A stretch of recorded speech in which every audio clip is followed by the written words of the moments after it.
本年度全澳各級組別足球聯賽圓滿結束，康樂喺最後一項丙組賽事決賽同嘉義賽成1-1，最後9碼5比4獲勝。譚友新報道。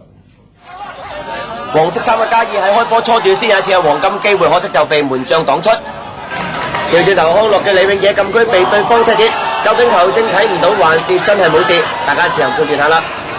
呢一場嘅冠軍戰過程係相當緊湊，康樂再有球員喺禁區被踢跌，今次球證就非常果斷，直指就係9碼點。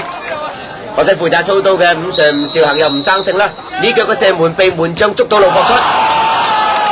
康樂呢邊唔入，調轉頭嘉義憑住一次嘅突擊喺禁區嘅趟射成1比0，佢哋有一球優勢，大快入更衣室。